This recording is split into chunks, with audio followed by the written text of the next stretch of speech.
Okay, good evening, everyone. We get started here today is Tuesday, July 19th. Welcome to our Operation and Public Safety Committee meeting.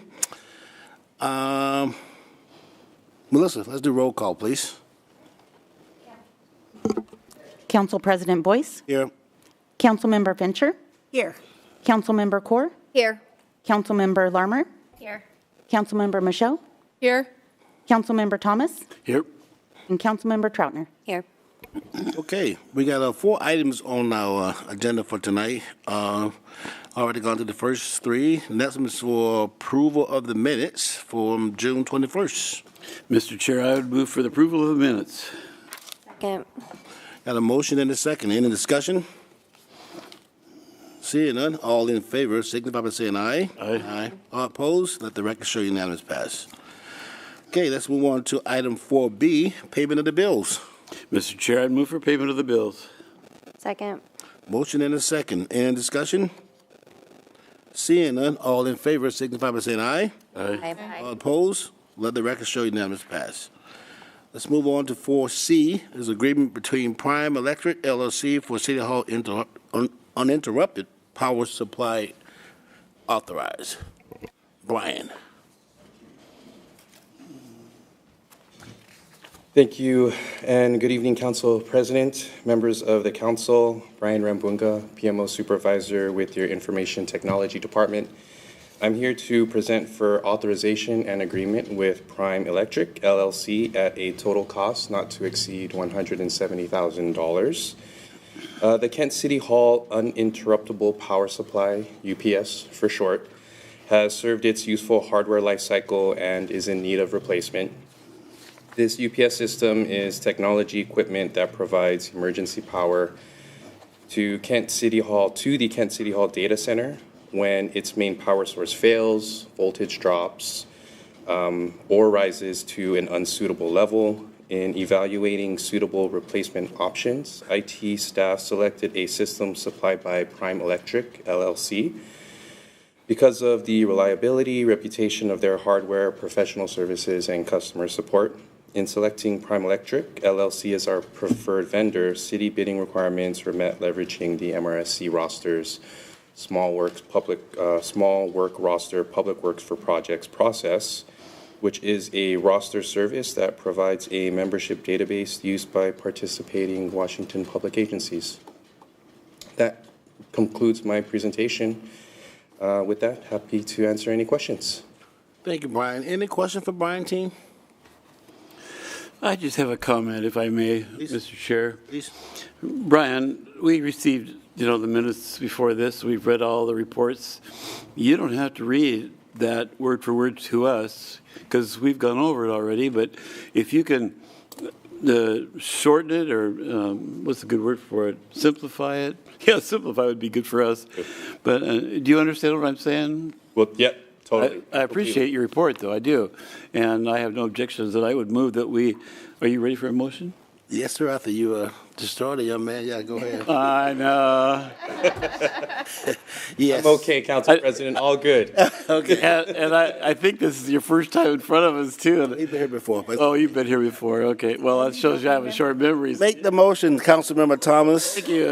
Mr. Chair, I move to authorize the mayor to sign an agreement with Prime Electric LLC for the purchase and installation of an uninterruptible power supply at Kent City Hall in an amount not to exceed $170,000, subject to final contract terms and conditions acceptable to the IT director and city attorney.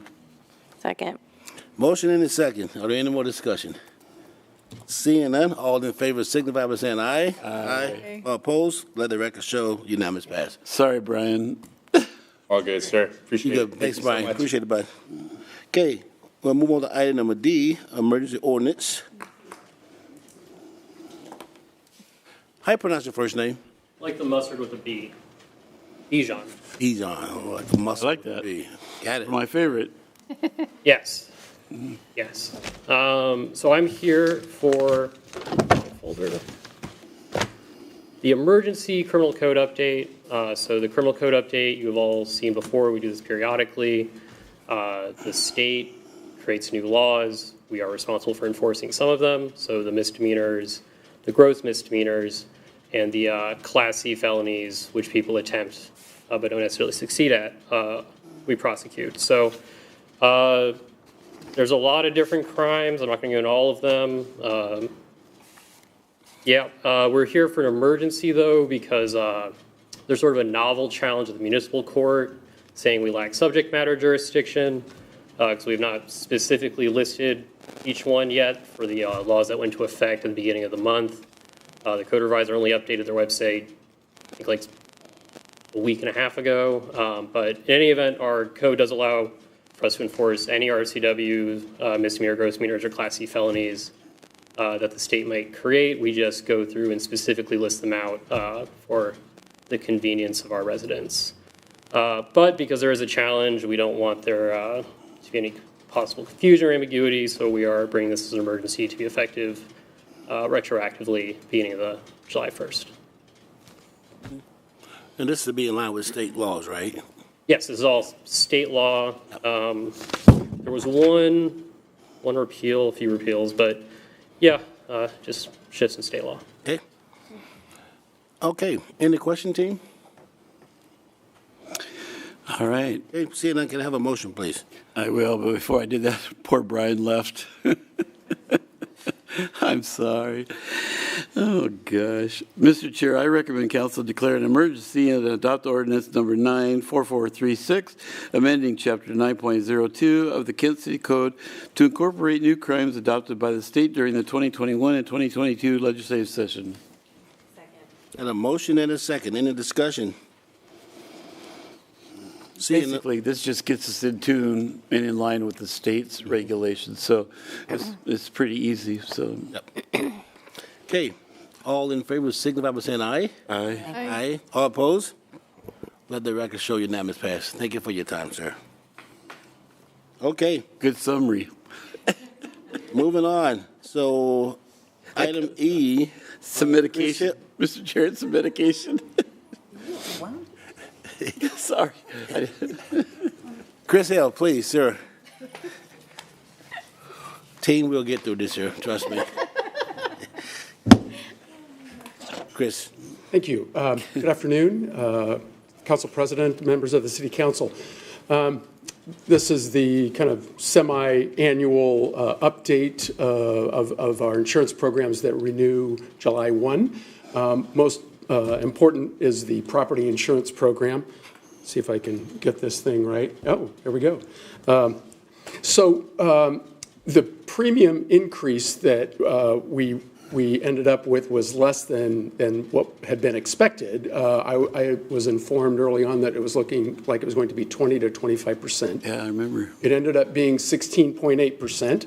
And actually, about half of that was due to the increased value of our buildings. So premium is based on the values of buildings. And rather significantly, back in late 2019, I had the top 11 of our buildings, 11 most expensive buildings, appraised so that we had very current values. And in the current property insurance market, that's really significant because as the insurers are seeing losses, they're based on replacement cost.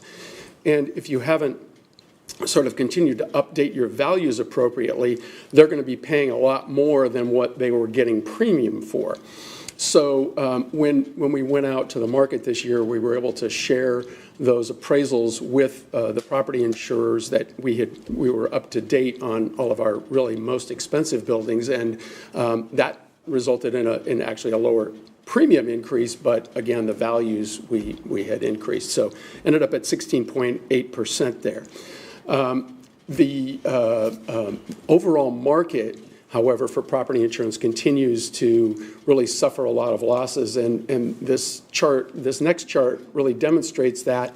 You can see to the far right, and this is a trended average of property premiums over the last, actually, since 70, so a long period of time. But you can see that the last 5 years, we've had just significant property insurance losses.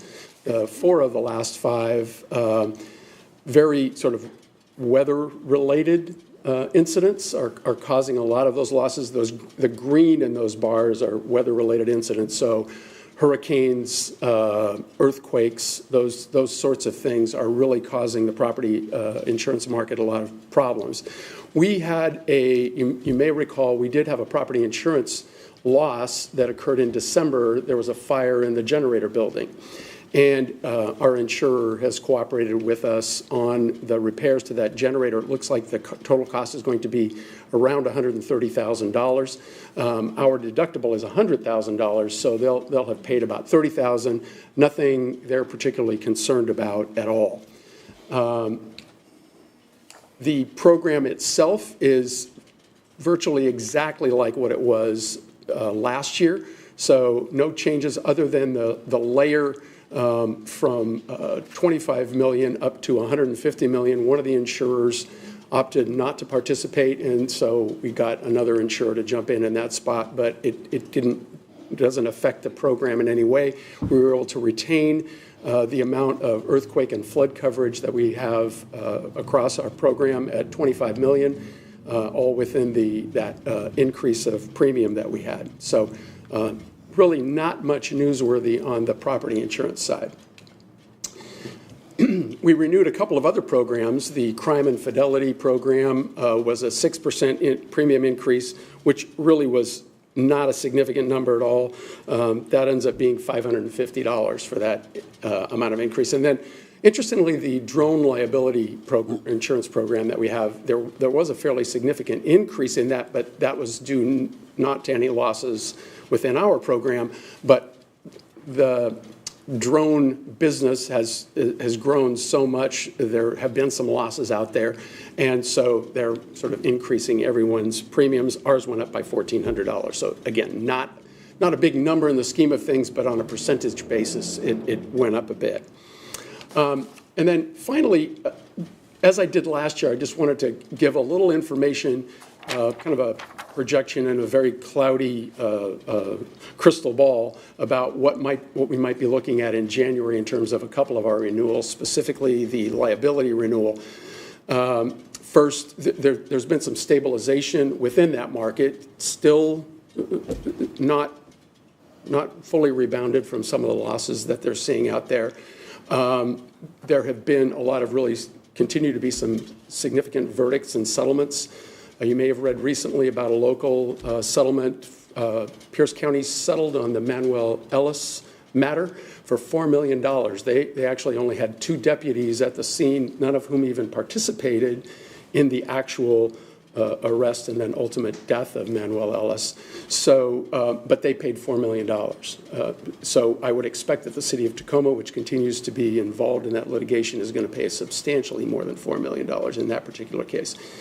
And the underwriters that underwrite our program continue to look at the loss development of City of Kent, of course, liability matters. So it's a little early. We're just starting through the renewal process. In early August, we'll start putting together the application for our coverage for next year. We'd like to get that out early so that the market can really get a look at us before they get jammed up in December with all of the actual renewals.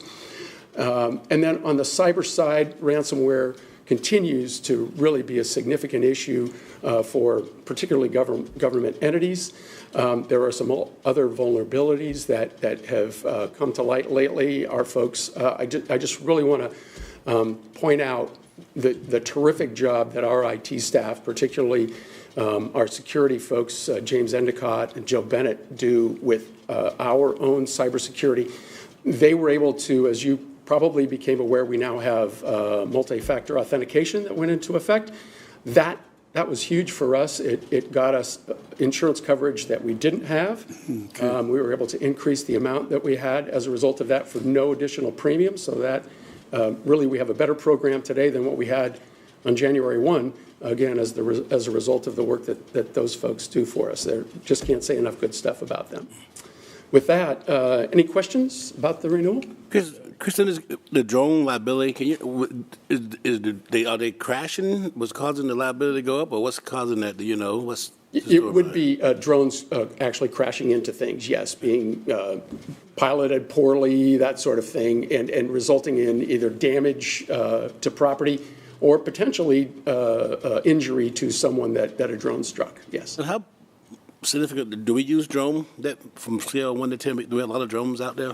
The city? The police department uses them. They have actually quite a few drones. few drones. We have really good drone pilots, though, I'll tell you that. And, excuse me, we report the actual number of hours annually that our drone pilots fly, and the insurers keep track of that. So that's all information that gets reported to the underwriters as they write these programs for us and our insurance. Okay, thank you. Any other questions for Chris, guys? Okay. Thank you, sir. Appreciate it. very much. Thank you. Okay, we're going to move on to May Financial. Michelle?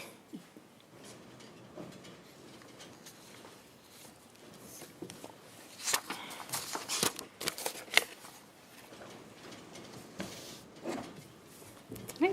Good afternoon, Council. I'm Michelle Ferguson, the Financial Planning Manager, and I'll be presenting the May 2020 Monthly Financial Report. All right, so at the top of the slide, the All Revenue Sources section has been highlighted. The city has received over $51 million in revenue, general fund revenue so far, and which is about 11.8% increase from the same time last year. In the next section below, in property tax, last month I noted that property taxes were a little bit low compared to the year before, but as you can see, the revenues have come in May, and we are now at about 2.8% increase from last year at this time. Sales tax continues to come in strong. I have looked at the June numbers, and they are going to be slightly lower, but still above budget and the June 2021 revenues as well. So down at the bottom of the slide, the other revenues have been highlighted. As you can see that there has been, revenues are slightly higher than in April, but they are a lot higher than they were in May of 2021. That was just because those revenues were quite low that month.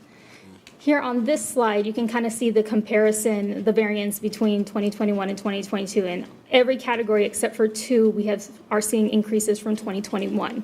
So in yellow, the fines and forfeitures and miscellaneous revenues, those are lower than we would like and definitely lower than budget, but we'll keep an eye on them as the year goes on. Business and occupation, that one was highlighted because you can see as percent of budget, it's only at 23.6, but those come in quarterly, and we've only received one quarter so far, so it is coming in very close to budget. Down at the bottom, transfers in, that's only at 2%, and that's because most transfers in occur in the second half of the year, usually around October. So it may look a little off, but we are exactly where we should be, actually a little bit higher than we should be. On these next few slides, there's not a whole lot to go over. Everybody is coming in. There's not a whole lot of variances that are really off the mark. I have pointed out a couple. Capital Resources Fund, REIT, and sales tax, those continue to come in strong. And you can see that there is 2.7 million variance, and that is due to the REIT and the sales tax. Expenditures, those are a little bit low, but that's just, we only transfer out funds as needed to projects. At the end of the year, those will be as budgeted. This next slide, golf was highlighted. Revenues are higher, about 200,000 higher than they were at the same time last year, and that's because the driving range was closed down at that time, and so there's an extra 260,000 for revenue so far for the golf range that there were not last year. And expenditures are lower than they were because there was transfers out for the driving range and for the irrigation in 2021. And so those are still coming in where they should be. And on the last slide, the unemployment, we are seeing less expenditures for judgments and damages for unemployment, and so that's why that expense is coming in lower. Are there any questions? Oh, pretty good report. Fund balance still looking good. Everything looking pretty good in pretty much all categories. So good job to the team.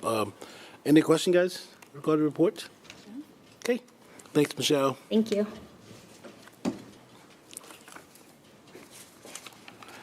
Okay, we're going to move on to item G, utility update. Molly.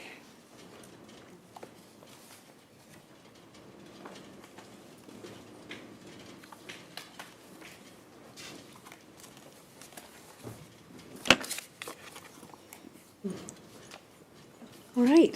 Good afternoon, Council President Boyce, council members. I'm Molly Bartlemay. I'm the City of Kent Customer Service Manager, and I'm just here this afternoon to give you an update on what's going on with our water utility accounts.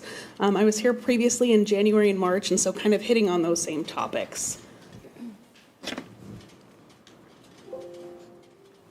Okay, so the three things we're going to touch on tonight are long-term payment arrangements. And again, these are accounts where they had charges owed during that moratorium period. And so we offered payment arrangements to allow those customers more time to get their accounts caught up. Our shut-off mailer accounts, and then also an update on our numbers of accounts that we're shutting off.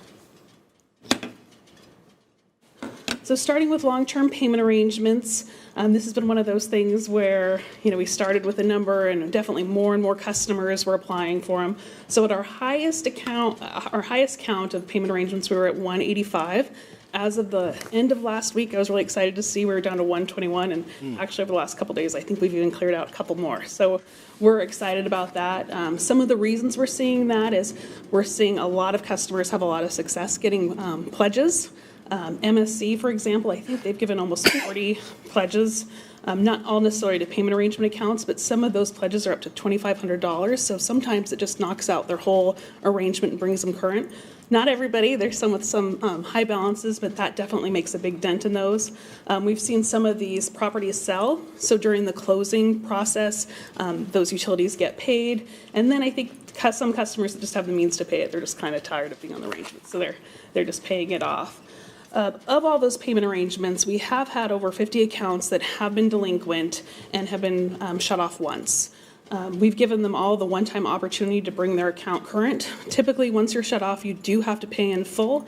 But so, for example, if you owe $1,000, but your payment arrangement is behind by $350, we'd let them pay the $350 and kind of just get back on schedule. Last month, we did turn off 3 accounts that had already had their one-time chance to bring the arrangement current. I do know of those 3 accounts, 1 did pay in full, and the other 2 do appear to be vacant. But yeah, we're definitely starting to see more of that. I know, 3 ended up being in that situation. We started with 10. We did a lot of outreach. We went out and did door hangers. We called. We emailed, really trying to make sure that they were aware it was important for them to bring that current. I think we're going to see the same thing kind of this month. We're gearing up for shutoffs again. We definitely do have some accounts in that situation again. I know there was 6 or 7 door hangers done today for accounts that are in that same situation. We are definitely also seeing a lot of calls from owners that have tenants in their account, really making sure that their tenants are adhering to these arrangements. I talked to somebody last week that said, hey, my tenant owes $22,000 in rent. I don't want to be stuck with this utility bill. Please make sure that you're keeping on their arrangements. So it's hard because we don't want to turn off accounts, but we do know that we've made these rules, so we've got to follow them for be consistent with everybody. As far as our shut-off mailer accounts, this is when an account is delinquent and a mailer is generated. That's that shut-off notice. They are assessed a $10 fee. So I've got 2019 up there for comparison. That's kind of what we go back to pre-COVID.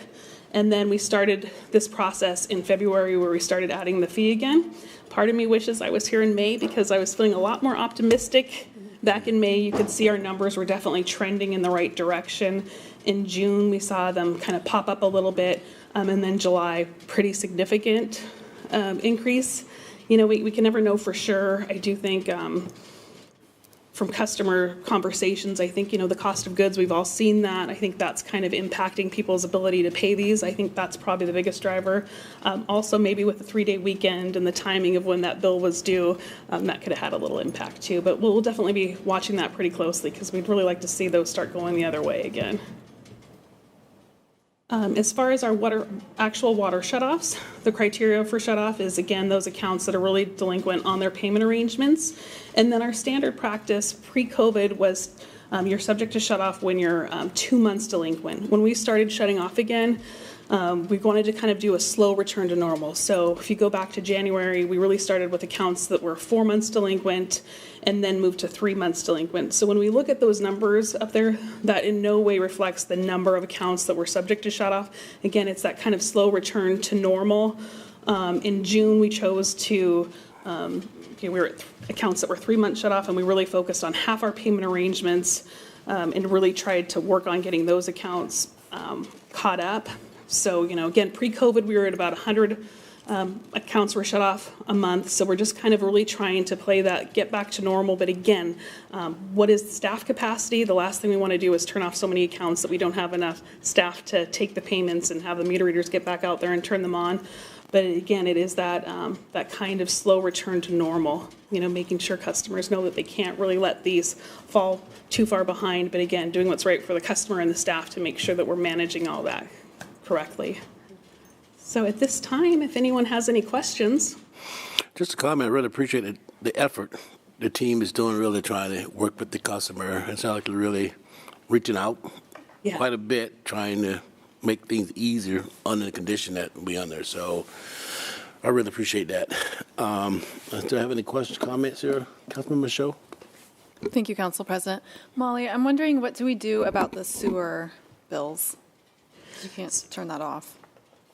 What's that? You can't turn off the sewer.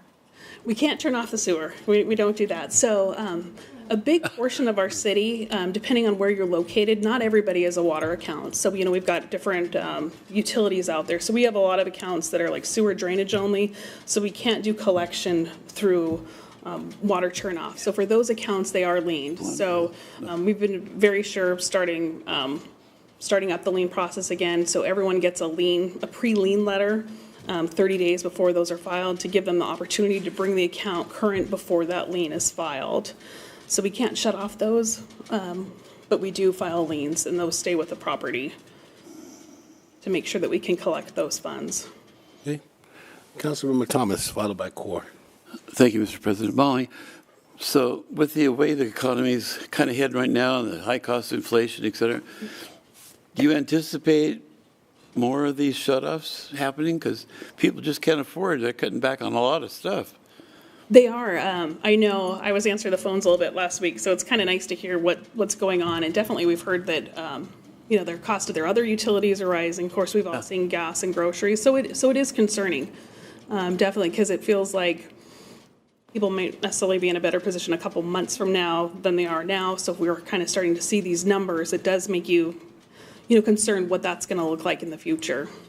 Are you going to give another report down the road, a quarter down the road, or whenever? Sure, if you want, I'll come back. That's up to you, I guess, Bill. Okay. That'd be fine. Okay. Thank you, Molly, and appreciate your report. Mm-hmm. Councilmember Core? Thank you, Council President. Thank you, Molly, for the report. Looking back at 2019, I see the jump happening from May to June again and happening it again this year. Mm-hmm. Do we kind of have an idea why that happens? It is interesting because, we do kind of keep that year to year. So you do kind of go, okay, what was going on during that time? I will say that the mailers are usually generated on the 6th of the month. Customers have till the 5th to pay. So sometimes depending on if that 5th falls on a weekend, and so it's really more like the 7th or 8th that the mailers are generated. So sometimes we can track it that those customers had a little more time. But I can't really say because, there was definitely that dip in May, kind of consistent in some ways how the numbers worked. But, definitely 2019 down in July and when we went up. So that could have been, I should have looked at the calendar before I came in July. Maybe summer break, I don't know. Right. But it is interesting to see, what those trends are. So depending on the dates last year, it might have been they had kind of an extra day to get payment in, depending on, how the calendar works and where the dates fall. And the other question is on property lien, like if it's a rental property, do we get in touch with the owner before we do that, or? Yeah, the way these are set up, so if an owner wants to bill their tenant, they have to fill out a form, and then it authorizes us to bill the tenant, and then we send them a duplicate copy of all the delinquent bills to keep them informed of the status. And if it does get to the lien filing, we also send the letter to the occupant, the tenant, and the owner, so they're aware. Okay, thank you. Yeah, since those bills do stay with the property, we try to really keep the owner advised of what's going on. Just to follow up on Councilman Core, so the lien, is it with the property or is it with the person, not with the person? It is with the property. And so that's why we get a lot of the owners calling that have tenants that are getting concerned when they see these bills because they know ultimately if the tenant leaves, that bill does stay with the property. Right, yeah. But the lien don't go with the tenant, though, right? No, it'll stay with the property. Okay. I was thinking afterwards. Okay. Councilmember Thomas, you got another question? Yes, I'd like to segue into what Satwinder said. Go back, if you could, to the same chart. No, one more, there. So I'm looking at July at 1,419. We're not even through July here, so that's going to be expanded. So that was as of July 5th. Those were the number of delinquent accounts that we had. So hopefully that number has gone down as payments, but then we kind of do the cycle again, Yeah. bill the end of this month. Okay. And on the bill this month, it says what your previous balance is, and it says, okay, you've got to the 5th to pay your regular bills due on the Okay. 15th, but you have till the 5th to get your previous balance caught up to avoid that notice and that extra fee. Super. Thank you, Molly. Any other question for Molly? Thank you. And hopefully maybe another quarter you can bring this back again. All I right. appreciate that. Okay, So- thank you. Okay, team, that's all we have. So we're going to adjourn, and then we have workshop start at 5. Thank you.